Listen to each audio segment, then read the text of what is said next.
It is on a cold November night that I wander into the cafe, exhausted but unable to sleep. My hands are shaking as I pass my change to the bored cashier. Of course, I manage to fumble about half of it onto the floor. My face burning, I bend to pick it up. As I am crouched on the floor, gathering my spilt coins, I turn, and she is there. My hand bumps hers as I stare, mesmerized, into her eyes. The first thing that strikes me is her beauty, flashing green eyes so vibrant against the dark flame of her hair, her lips, full and red, against her pale skin. So pale is the second thing, and cold like ice. Poor circulation, she explains, incorrectly guessing the reason for my shock. It gets so bad in the winter. I continue to gape, and she smiles, standing up gracefully, eyes dancing. She is tall, almost my height, and slender, quite fragile looking. She gestures toward the counter and asks me if she can buy my coffee, and if I have time to stay and chat. I say yes to both, cheeks still flaming, and excuse myself to grab us a table.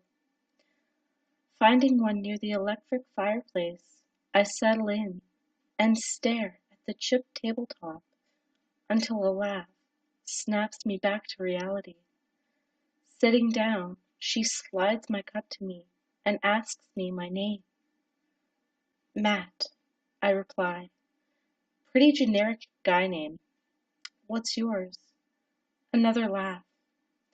I'm Clara. Nice to meet you, Matt. I chance to look up at her, and her eyes catch mine. I could swear I see her smirk, but when I try to speak, to ask what's so funny, she leans closer, and the words die in my throat. What brings you here tonight? She asks, and her voice is like bells pulling me in. Suddenly, I'm falling, sinking into a mist of green, and there is nothing else, nothing but her eyes and her voice filling my head like a dream. I can feel something wrong, something off about my consciousness, an uncomfortable, wriggling sensation, something that doesn't belong. The shock, the feeling of violation is so profound. I whimper aloud, and in that instant, I am myself again. Something wrong, Matt? Clara asks, amusement plain in her voice. I'm embarrassed again, this time beyond belief. My insomnia must have caused me to micronap while sitting right here at the table. I feel groggy and can hardly keep my eyes open as I mutter an excuse before fleeing the coffee shop. Her laughter follows me out, tinkling in my ears like wind chimes. At home, I flop onto my bed, ready for the tossing and turning that is my nightly routine. Instead, the girl, Clara, fills my mind, her voice whispering unintelligibly, and I fall asleep within 5 minutes. My dreams are full of her, everywhere, her eyes staring out at me from fathomless darkness, glittering though there is no light, her hair a curtain around me, dragging me into icy waters like a net, her pale, slender hands grasping my arms, tearing into me, fingers sharp like knives. I wake up tangled in my sweat-soaked sheets, gasping for breath. The light in the room blinds me, and, turning towards the clock with glowing dread, I see that it is precisely 3 p.m. I'm over 4 hours late for work, and, despite having just slept for more time in one night than I slept in a week, I am absolutely exhausted. I fumble for the phone on the nightstand, knocking it to the floor, and I hear it, that laugh, like bells. I straighten and whip around, but no one is there. Shaking my head, I scoop the phone off the floor and shakily punch in the number for the office. Ringing, a voice. My boss asking if I'm okay, and I answer yes, but he can hear the exhaustion in my voice. Take a day off, Matt. Take 2 if you need it. He's a nice guy and knows all about my insomnia. I actually slept longer than I ever did last night, I say, and he chuckles. Well, maybe you're finally getting over your issue. You do have a lot of catching up to do. This idea is a revelation, so I mutter an affirmative, and we say our goodbyes. Click, and dial tone. I sit and stare at the phone in my hand, and then toss it aside. An urge is growing, the need to find this girl, just to see her again. I try to shake it off, to put the idea aside and rest for the day, but I can't stay in bed. I find myself wandering absent-mindedly to the door. It is only when I find myself outside that I am aware that I have put my coat and shoes on, and my keys are in my car door. Sighing, I relent and drive to the cafe where I had seen her. It is like Clara is waiting for me, sitting at a table outside in the snow, and I park, not taking my eyes from her. Click, and the doors open. I am out, and heading straight across the street, not bothering to walk to the crosswalk. Cars honk and swerve. I pay them no heed. There's only her, like emeralds, dark fire and pure white snow. She's smiling and beckoning, and I go to her. There is no option.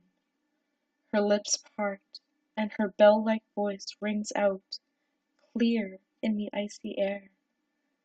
How did you sleep last night?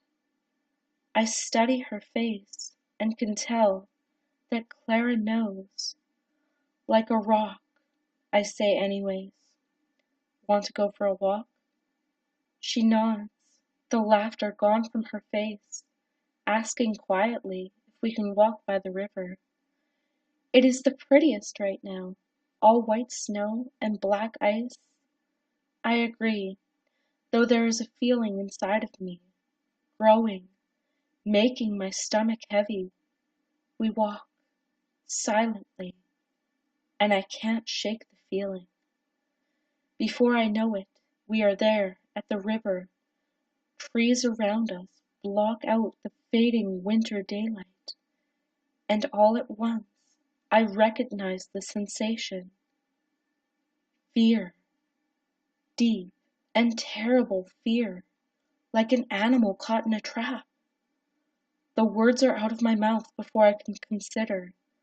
What are you? Laughter, again, this time slightly mocking. Well, I can't resist terrifying you, so I'll give you a hint. You may be sorry you asked, though. It would have been more peaceful not knowing. I can't look at her. I won't, but I have to. It's like an invisible hand is lifting my chin, turning my head, forcing me to look into her eyes. I can see with clarity I did not possess before, and behind their glimmering emerald surface, her eyes are cruel, cold, and black, pupils like the depths of oblivion. She sighs, twirling a lock of hair around one pale finger, and begins. Well, for one, my true name, my given name, is Sorsha, and I was born in. Her eyes hold me, and I cannot speak, but she answers the demand in my mind. Oh, all right, we'll skip that. Men these days, so rude. Her voice is like steel, and too late, I regret the interruption. What am I? Well, I have been called many things. Siren, Kelpie, fairy, mermaid, more mocking laughter. A mermaid! Can you believe it? I can't, and I feel like laughing, except somewhere in my mind an alarm is ringing, deep and primal, the urge to run.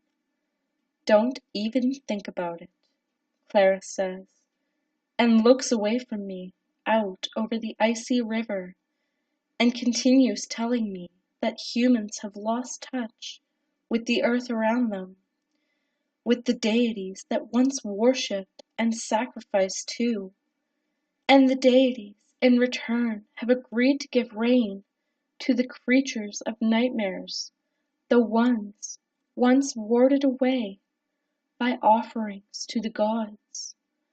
Clara turns back to me. There are so many of us. It's better not to fight. Now come. I follow, helpless, as she vaults over the fence lithely and dances off through the snow, leaving no prints. Her feet are bare, I notice, belatedly. I stumble behind her, sliding on the ice. We are near the estuary, where the ice thins and the river meets the ocean, and soon I begin to hear the ice cracking under my feet. I beg and plead with my mind, tears freezing on my face, but she doesn't look back. We walk, and I expect to fall through any minute, but then Clara stops and turns to me. Oh, my poor baby, don't cry. You are the start of something special, the dawn of a new era, she says, pouting at me, taking me into her arms and cradling my head as I slump downwards. Clara is sitting on the ice, so thin you can see the water rushing underneath, and she takes her jacket off and wraps it around me. You comfortable? I look up unthinkingly and see that she is in nothing but a thin slip of a dress, as black as night. My teeth chatter, and I nod, because what else can I do? And she smiles, showing sharp teeth. Clara glances up at the sky, and as she looks up, so do I. The sky is dark. The stars are out, unreachable spots of cold light through the dark. Soon. Just be calm. Remember, there is nothing you could have done. It was your destiny to be the first. She croons and begins to sing. The words are in a different language. Beautiful, terrible, and sad. A thump from beneath the ice, and I jump. She hushes me and continues singing. Her voice is enchanting, and somehow I feel safe. My terror has been consumed by a mist of calm, and I cannot feel horror, or sorrow, or whatever is to come. Clouds swirl above, lightning flashes, and the snow falls faster. The ice breaks beneath me, and I plunge into the water, the frigid shock jerking me suddenly back to myself. I surface, gasping for the air to scream, but my scream is cut short. She is there, standing before me on the ice, and her smile has vanished. All pretense of humanity, of Clara, is gone, and she pounces, diving into the cold water beside me. There is a moment of silence, of pure terror as I panic, trying to escape the icy water. I scramble for the edge of ice, but it just keeps breaking, tearing at the frozen skin on my fingers. The wind has whipped the snow into a blinding scream, and I could see nothing of the shore. A noise behind me, and I stop struggling, not wanting to turn around. A splash, and a cold hand caresses my face, forcing me to face her. Shh, shh, you're our beginning, she whispers. This won't hurt for long. Her hand slips around, cupping the back of my head, and I am kissing her. She tastes of the sea, of night and death. I can't breathe.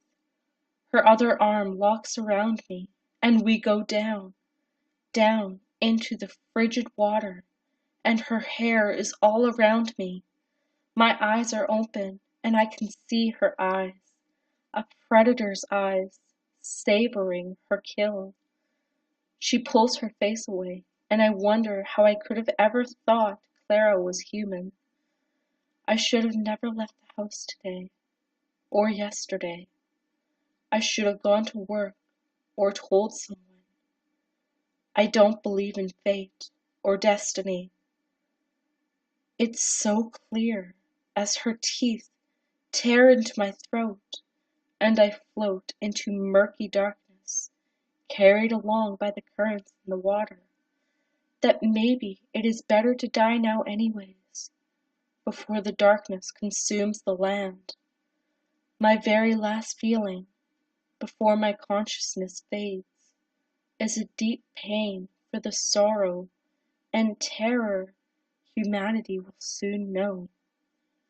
For the world of nightmares, our ignorance has unleashed upon us.